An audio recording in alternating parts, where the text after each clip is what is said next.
Hello everyone, this is your Sergeant speaking. I know I haven't put out a video in a couple of days, but I haven't been playing much DVZ because I've been working on this thing that I'm about to show you. It's not finished, it's about halfway through, but I thought since you haven't seen much from me that I would show you and give you a sneak peek, a tease of what is to come. So this is my DVZ map that I have been working on. As you can see, the edges are still a bit rough and it's not about 50% finished. But hopefully within the next 2 weeks, I can get this finished and insert for the Play Minecraft competition. Maybe you'll be able to play it. So as you can see here, I've just got a basic castle. A lot of the paintings I removed because I wanted to look at it with texture packs just to see what they look like. But in here we have little rooms. In these little rooms are all your basic necessities. So if you need anything, it's in this castle. All these walls aren't completely bedrocked off. There is a main wall, which is this one, and that has bedrock, but the rest of the other rooms don't. So that means as a mob you can cut shortcuts through the room, but you still have one wall that needs to funnel you through. So this would be the main last stand, and this is 2 stories of these little rooms. As you can see when I come up here, have a nice little throne room,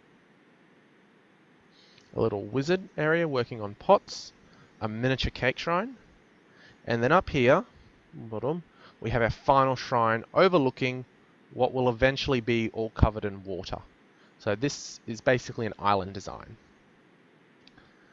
Now, from the first final shrine, you come down and there's a little hill. I've got to make this more hilly-like.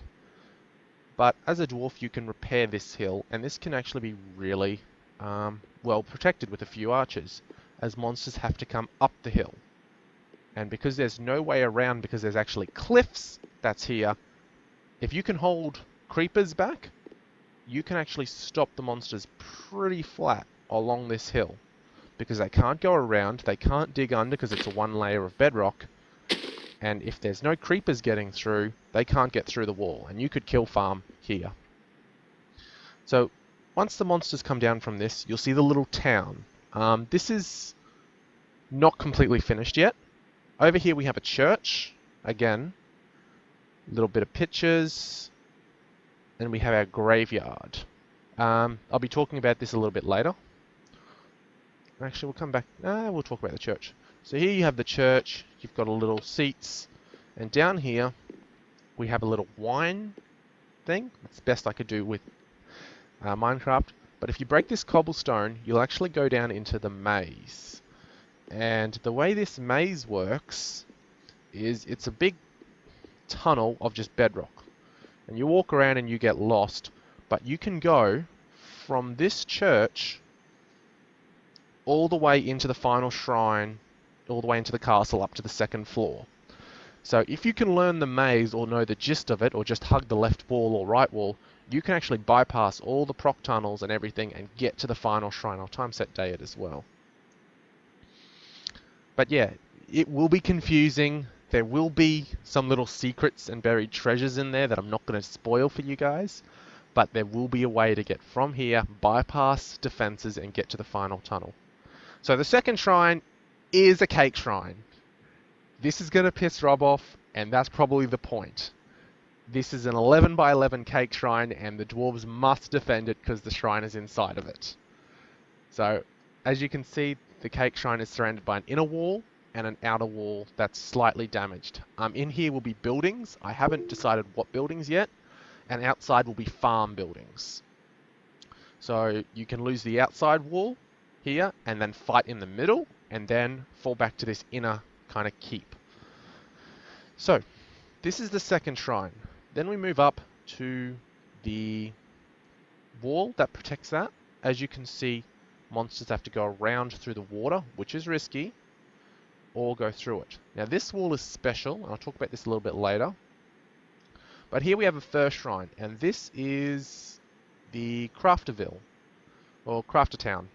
As you can see, I've tried to replicate the lumberjack and the blacksmith house, and this is actually the only place where you can make armor up in this Crafter Town. You can get these oils and saws in the castle, but other than that, it's here. So what I was going to plan on doing is putting all trees out here, was probably going to put the quarry just about out here and try to have all the crafting out the front. Now you might look at this and these little ships out here. And this is a special event that I've been working on. This has taken up most of my time, honestly. So out here you have the dwarven ship, the SS Shelley. Because, you know, it's always fun to make a ship SS Shelley. That'll be retextured like a pot, and then you'll have this 4 swords with the axes. And you have 2 ships. Ship number 1 and ship number 2. Ship number 1 is a creeper ship. And if you were to break this, you would see there's a lot of TNT in it. So, and the other ship over there is my flagship, so the main ship. I haven't finished building this one yet, but this one will also be stacked with a ton of TNT. I just haven't built it properly yet. So what you can do to trigger the event is there's a few buttons. So fire the anti-creeper cannons, fire the anti-personnel, and then there's a fire the main cannon. So what you'll need to do is, this is the event, the anti-personnel, but to unlock this, you have to destroy the 2 ships. To destroy this first ship, the creeper ship first, all you do is you push this button, and TNT will spawn out of these TNT cannon, well, basic TNT cannon things, and it will come in, hit the ship, because there's TNT on it, and that will all explode. Once that ship's destroyed, over here you can see a big ton of redstone. Stuff will flick off, and then you'll be able to fire this main cannon. And in here you'll see a dispenser, and there'll be fire charges in here. And if I can just break down, as you can see, this torch will go, and it's a rapid fire system. And that will send fire charges directly up at the main ship. And because it's made of wool, that will burn, and the TNT underneath it will burn, and that'll destroy the main ship. So once this main ship is destroyed, then you'll unlock the event. And this is something I've been working on a bit. And basically what you'll be able to do is push this button here and spawn a crap ton of basically potions for the dwarves to use. So as you can see, there's soul sand here.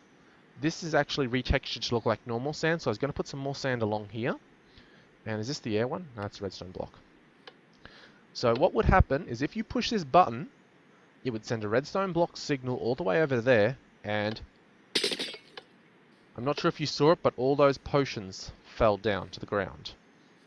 Now if I'll just redstone up into the middle. So if I push this again, as you can see, I have slowness, poison, and weakness. So by pushing that button, you're actually killing, well, gonna easily kill anything on this soul sand. There's 3 lines. I'm not sure if you can see it very well, but there's 1, 2, 3, and anything on this soul sand is going to get hit by these potions. This is basically the poor man's proc hall. Not proc hall, proc horn. Because anything caught on here is going to be very easily killed because of the slowness, the weakness, and the poison. This would be really useful against golems and wolves because of the poison and the weakness, because they are bloody rain, because they are melee, and that's what weakness affects. Venom burners, spiderlings, probably not as much, but then the weakness and the poison is still useful against them. I have tested it out, and if the dwarves built a wall just along here by this sand, you can actually fire a bow up here and the potions won't hit you. So this could be very powerful for the dwarves to fire from. I was going to have it so you can only fire that 5 times, maybe 10, before you ran out. Because realistically, a ship doesn't have infinite potions. Then again, a ship wouldn't normally have potions because it would just have cannons, but I can't. Monsters don't destroy with TNT, so it has to be potions. So yeah, out here I was going to have a forest you'd collect wood from. Again, quarry over here. And then I was going to tempted to see if I could find a either the Thor statue that Rob used to have in really old screen, like DVZ, or I might build a just a temple out of armor bricks, so the gold, orange wool. And then have an event where if you destroy X amount of bricks, maybe some TNT will spawn on you or something like that. I think that would be really cool. So that's all. This is what I've been doing with This is what I've been doing with my last bit of spare time. Haven't been playing a lot of DVZ, haven't been recording, but I have been working on this. Honestly, I've been mucking around with MC Edit a lot. Like, this is about my 5th take of making a map using MC Edit, because I'm generally a guy that just doesn't worry too much about bedrock like planes and just builds. So yeah, this is about a big attempt, and what's also taken a lot of time is these potions. Oh, not the potions, yeah, the command blocks. And as you can see, there is a lot. Each one of these command blocks has a different command in them, and it was just a pain to try to make these work. So, hopefully, touch wood, I will get this map finished in about 2 weeks' time. I'm not sure if I said that or not. Maybe. But yeah, I'm just wanted to show you guys what I was doing, because I'm not dead. And I hope you guys really enjoyed this quick little video about my map. Actually, one more thing to end on. So with this graveyard, I was going to ask you guys this a bit later, but I think I'll do it now. As you can see, there's just blank graves. And normally with a DVZ, you put a torch there and that's it. But because this is a map making, what I'm going to do is get a sign, and I can actually write on these graves. For like this. So what I want you guys to do is in the comments, put a message up for the sign and I'll put it on the graveyard. So I can go, here lies Red the 4th. So something like that, and then an inside joke or something about them. Like for Red the 4th, I'll go, Red really is dead. Is dead. And I will actually put these on the graves and submit it with these on it. So anyone who plays this map can actually read these graves. I think there's 40 signs in total. So if you want to do them for more than one person, go for it. All I ask is that you make sure that it fits on a sign first. You can get rid of the here lies and just put Red the 4th will have the name first, so you can have double, like triple lines. But it's up to you. So yeah, that's all for this quick little video. I really hope you guys enjoyed. This is your Sergeant, signing out.